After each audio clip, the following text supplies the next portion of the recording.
느헤미야처럼 이성과 조화를 이룬 리더를 만나기는 참 어렵습니다. 하나님은 느헤미야를 통해서 무너진 예루살렘 성벽을 재건하게 하셨고, 근데 어떻게 그 무너진 성벽을 그 빠른 시간 안에 재건할 수 있었을까 하는 것입니다. 하나님은 어떻게 무너진 세계를 재건하는 꿈을 심어주셨고 그 무너진 세계를 재건축할 수 있도록 도와주셨을까?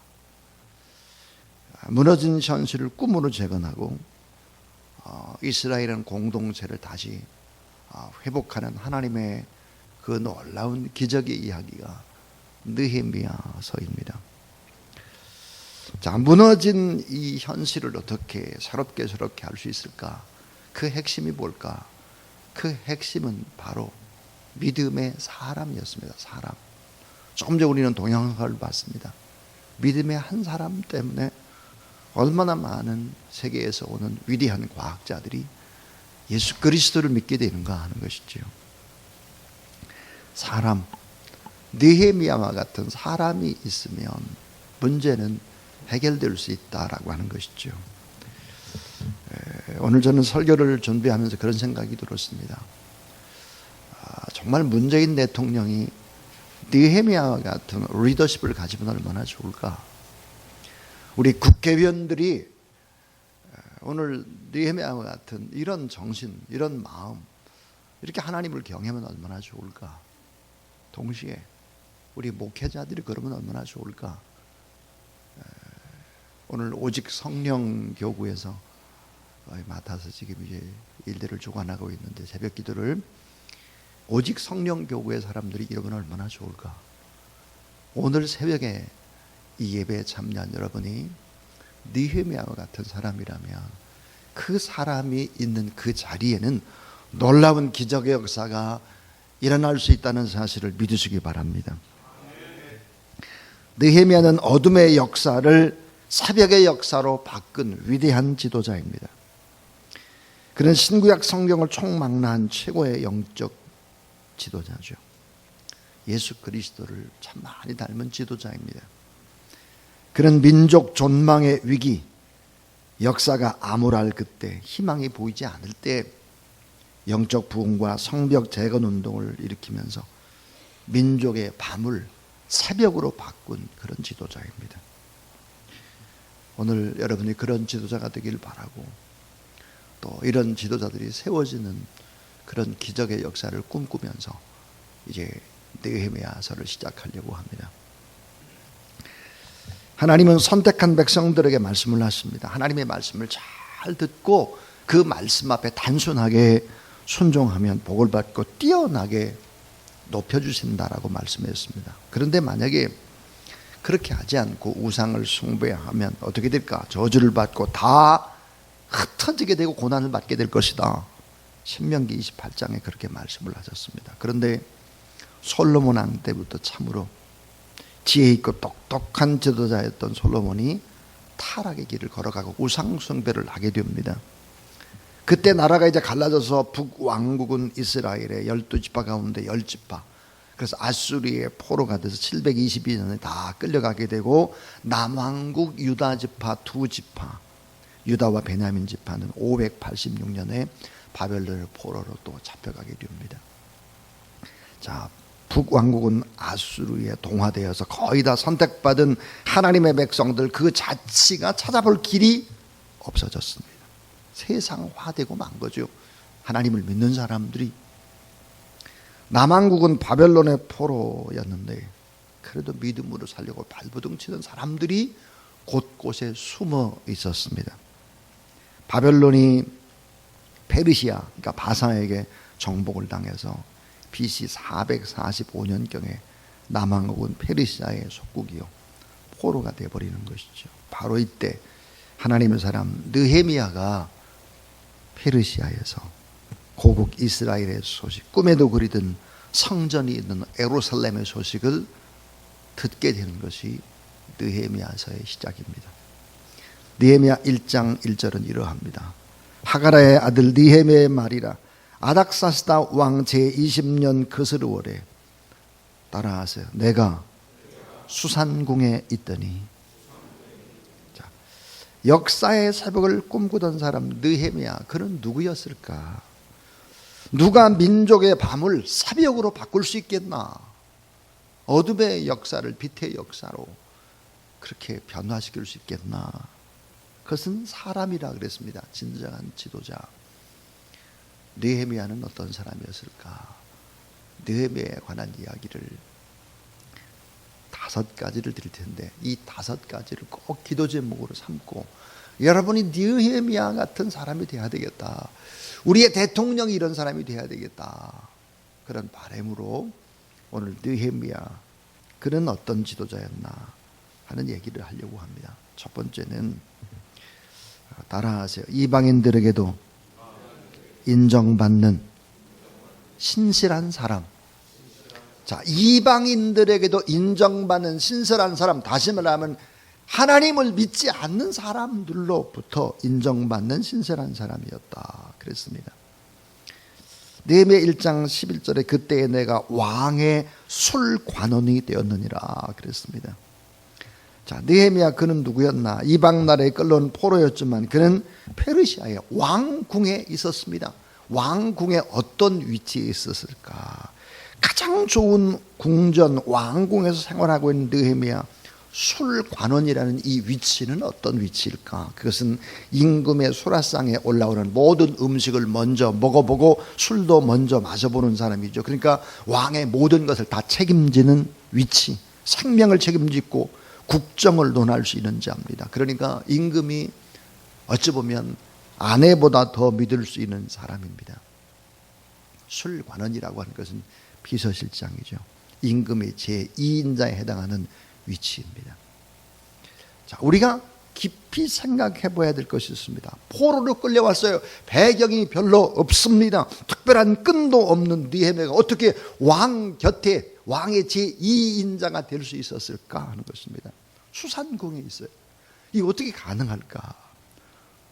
그 숨겨져 있는 뒷 배경이 궁금하지 않습니까, 여러분? 그 숨겨진 이 뒷배경은 그의 진실함, 성실함에 있었습니다. 그가 살아온 나날을 한번 떠올려 보시기를 바랍니다. 믿지 않는 사람들 속에서 어떻게 살았나, 그의 아름다운 모습을 한번 추적해 보시기를 바랍니다. 이것은 흔하지 않는 기적이라는 생각이 듭니다. 사랑하는 여러분, 믿지 않는 사람들과 직장생활, 학교생활, 사회생활을 하실 때 느헤미야처럼 인정받는 우리 모든 가족들이 다 될 수 있기를 주님의 이름으로 축원합니다. 자, 탁월함과 정직함과 맑고 깨끗함과 동시에 희생을 주저하지 않는 사람들, 자기 것을 베풀고 나누는데 인색하지 않는 사람들, 그런 사람들이 되기 때문에 하나님을 믿지 않는 사람들에게 인정을 받는 거죠. 요셉은 이방 땅 애굽에서 인정을 받았죠. 다니엘은 바벨론 땅에서 인정을 받았죠. 느헤미야는 페르시아 수산궁에서 인정을 받았습니다. 이방인들에게 인정받는 사람, 그 누구에게나 인정받는 그런 사람이 민족의 어두운 밤을 새벽으로 바꿀 수 있는 사람이다. 누구에게나 인정받아야 돼. 하나님을 믿는 사람이든 믿지 않는 사람에게나 다 인정을 받는 사람이 되어야 된다. 이방인들에게 인정받는 사람이었다 하는 것입니다. 이스라엘의 애국가 하티그바엔 이런 내용이 나옵니다. 우리의 희망은 죽지 않았다. 2000년 지켜온 민족의 희망, 하나님이 주신 우리 땅에서 자유롭게 살리라. 시온에서, 예루살렘에서, 우리 땅에서 자유롭게 살리라. 우리의 희망 시온에서, 예루살렘에서. 이스라엘의 애국가입니다. 이들에게는 꿈이 있죠. 흩어져 살아도 그 꿈이 바로 시온, 예루살렘으로 돌아가는 것입니다. 자, 이스라엘은 단순한 예루살렘으로 돌아가는 것, 그것만이 꿈이 아니었습니다. 바로 예루살렘은 그들의 심장이었고 신앙이었고 고향이었고 약속이었죠. 그래서 예루살렘 성이 불탔다, 느헤미야가 그런 소식을 들었다라고 하는 것은 자신의 몸뚱아리가 불탔다 하는 것을 받아들이는 것입니다. 그래서 이 두 번째 느헤미야가 어떤 사람이었을까? 두 번째는 따라하세요. 민족을 향한 사랑에 눈물을 흘리는 사람. 민족을 향한 사랑에 눈물을 흘리는 사람이었다 하는 거예요. 우리의 희망은 죽지 않았다. 2000년 지켜온 민족의 희망, 하나님이 주신 우리 땅에 자유롭게 살리라. 시온에서, 예루살렘에서, 우리 땅에서. 근데 그 예루살렘이 불탔다라고 하는 것은 자기 몸뚱아리가 불탄 것이죠. 그래서 어때요? 눈물을 흘리는 것입니다. 교회는 민족의 동반자가 되어야 하는 것이지요. 그래서 나라와 민족을 위해서 교회는 울어야 하는 것이죠. 민족을 향한 사랑에 불붙어서 눈물 흘리는 이런 사람들이 크리스찬이다. 이런 사람이 지도자다. 느헤미야는 비참에 처한 조국의 상황을 듣고 보았고 안타까워서 울은 사랑의 사람이다. 느헤미야 1장 2절 3절에 보니까 나의 한 형제 중 하나니가 두어 사람과 함께 유다에서 이르렀기로 내가 그 사로잡힘을 면하고 남아있는 유다 사람과 예루살렘 형편을 부른즉 저희가 내게 이르되 사로잡힘을 면하고 남은 자 그도 큰 환난을 만나고 능욕을 받으며 예루살렘 성은 회파되고 성들은 다 불타게 되었다 하는지라 그랬습니다. 자, 느헤미야는 수산궁에 있습니다. 예루살렘과의 거리는 얼마나 될까? 그 거리는 어마어마한 거리입니다. 바로 1600km 떨어진 곳입니다. 그때 당시 여러분 뭐 차가 있겠습니까? 뭐가 있겠습니까? 걸어온 것이죠. 조국의 소식을 들은 느헤미야. 2절에 나오는 하나니는 느헤미야의 동생으로 바로 고국에 남아 있었던 이산 가족이었는데 예루살렘에서 수산궁까지 1600km를 걸어온 것입니다. 그 위험한 길을 찾아와서 고국의 황폐된 소식을 다 샅샅이 느헤미야에게 들려준 거예요. 느헤미야 1장 4절에 보면 이 소식을 들은 느헤미야가 어떻게 했나? 내가 이 말을 듣고 앉아서 울고 수일 동안 슬퍼하며 하늘의 하나님 앞에 금식하며 기도하여 그랬습니다. 예루살렘 성이 다 회파가 됐습니다. 불에 탔습니다. 백성들은 다 능욕을 당합니다. 처참한 상태입니다. 이런 소식을 들은 느헤미야는 울며 금식했다는 것이죠. 민족을 향한 하나님의 역사를 보았고 들었고 그 결과도 알 수 있는, 그래서 결국은 민족을 회복하는 영적인 비전을 갖게 되는 것이죠. 오늘 우리는 대한민국이라는 이 나라의 현상만을 보아서는 안 되는 것이죠. 좀 더 멀리 보며 그 깊은 속을 볼 줄 아는 영안을 가진 사람, 조국의 현실이 너무 안타까워서 가슴 아파 주저앉아 울었다, 목 놓아 울었다, 금식하며 울었다 그랬습니다. 참 중요한 것은 수산궁에 있는 바로 왕의 제2인자가 잘 먹고 잘 살 수 있는 사람인데, 울지 않아도 되는 사람인데, 산의 진미를 배불리 먹을 수 있는 사람인데 금식하며 울며 기도했다는 거예요. 오늘 우리가 누굴까요? 오늘 우리는 하나님의 아들과 딸입니다. 하나님의 아들과 딸들이 나라와 민족을 위해서 울지 않으면, 기도하지 않으면 나라와 민족이 희망이 없대라고 하는 것이죠. 페르시아는 세계 최고의 힘을 가진 나라죠. 그 나라의 왕과 함께 나란히 앉은 그 자리, 궁궐의 법률을 따라 살고 왕과 함께 그 문 상하로 지어진 궁전에서 안락함, 그런 생활을 마음껏 누릴 수 있는데 그것을 포기하는 것입니다. 내가 무엇을 사랑해야 되는지, 그 사랑의 최고의 대상이 누구인지를 그는 분명히 알았기 때문이죠. 민족을 향한 하나님의 계획도 알았던 것이죠. 애국심이 없는 사람은 진정한 기독교인이라고 말할 수 없습니다. 누가 민족의 밤 어두운 역사를 새벽으로 바꿀 수 있겠나? 두 가지 얘기를 했습니다. 이방인들에게도 인정받는 신실한 사람이어야 된다. 민족을 향한 사랑에 눈물을 흘리며 기도하는 사람이 진정한 지도자다 하는 것입니다. 세 번째, 따라서 하나님 앞에서 겸손히 회개할 줄 아는 사람. 하나님 앞에서 겸손히 회개할 줄 아는 사람. 내 가슴을 먼저 칠 줄 아는 사람. 느헤미야 1장 5절 6절에 보니까 가로되 하늘의 하나님 여호와 크고 두려우신 하나님이요 주를 사랑하고 주의 계명을 지키는 자에게 언약을 지키시며 긍휼을 베푸시는 주여 간구하나이다. 이제 종이 주의 종 이스라엘 자손을 위하여 주야로 기도하오며 이스라엘 자손의 주 앞에 범죄함을 자복하오니 주는 귀를 기울이시며 눈을 여시사 종의 기도를 들으시옵소서. 나와 나의 아비 집이 범죄하여 그랬습니다. 겸손히 회개할 줄 아는 사람. 겸손히 누가 문제고 대통령이 문제고 누가 문제고 이런 걸 지적만 해서는 안 돼요. 지적만 해서는.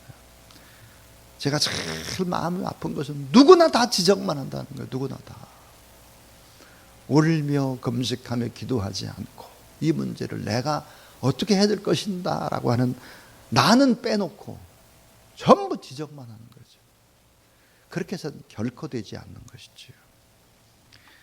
느헤미야는 하나님 앞에 겸손히 회개할 줄 아는 사람이었는데, 그리고 기도할 줄 아는 사람인데, 그 느헤미야는 누구였을까?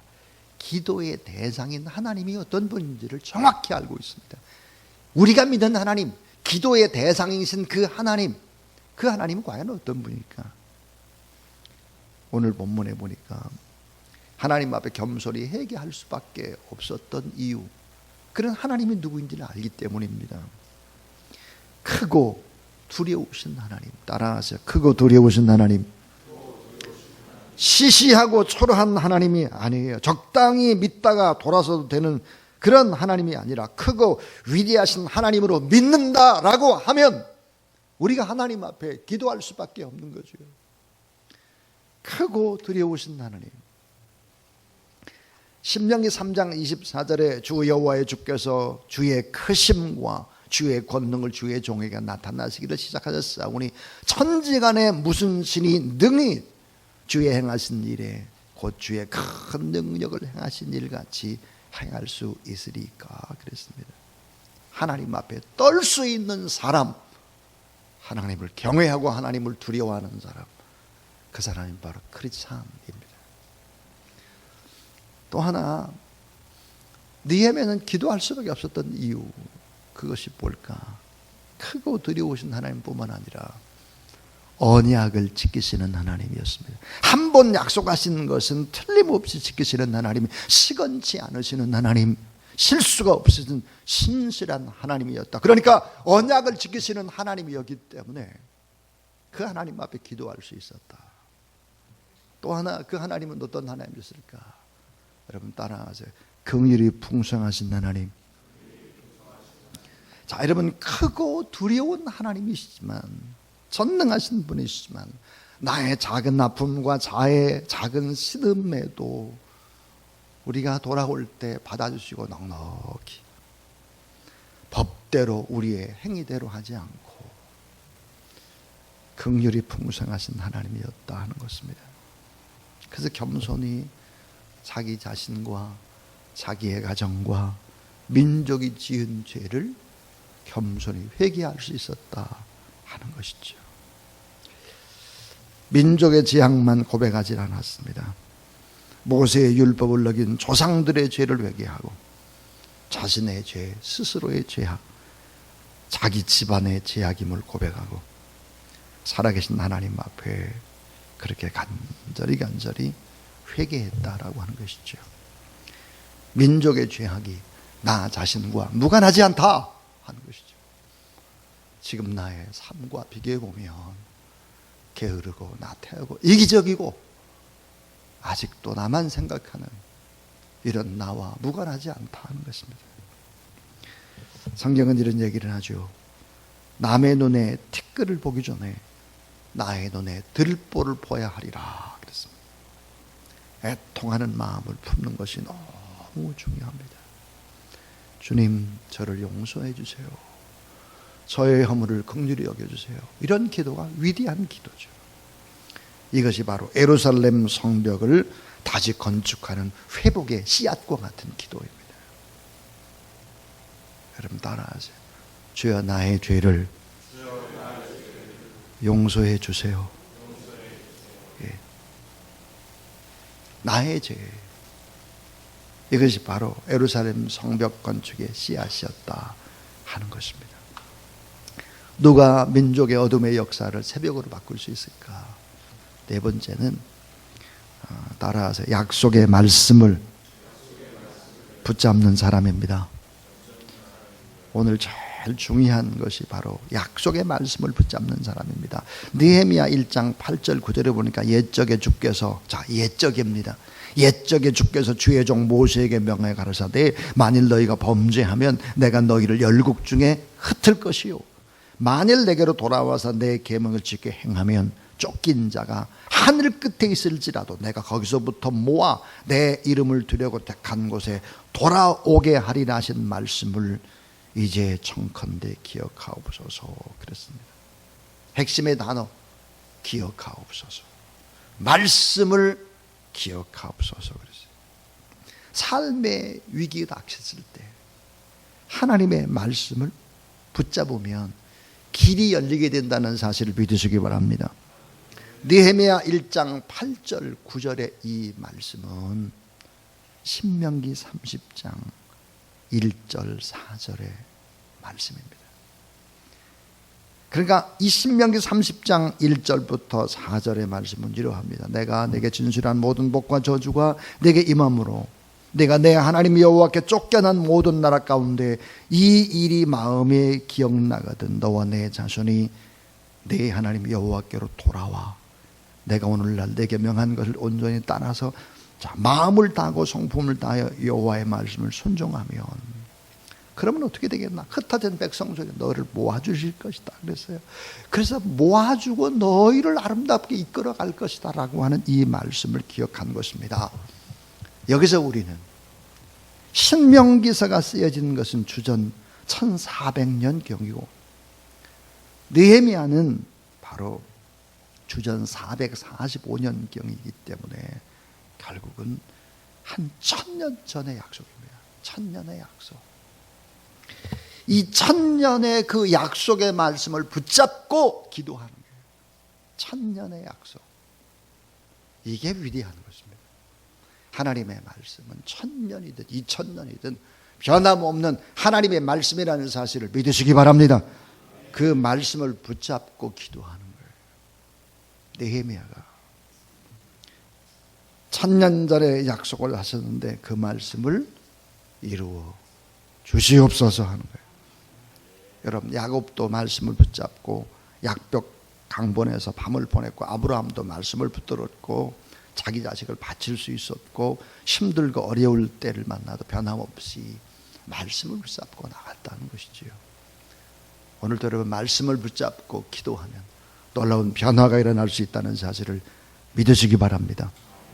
말씀을 붙잡으면 안전지대가 있습니다. 말씀을 붙잡으면 길이 있습니다.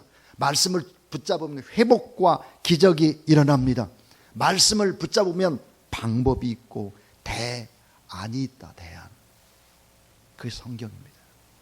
이제 마지막 결론의 얘기입니다. 누가 어둠의 역사를 새벽의 역사로 바꿀 수 있겠나?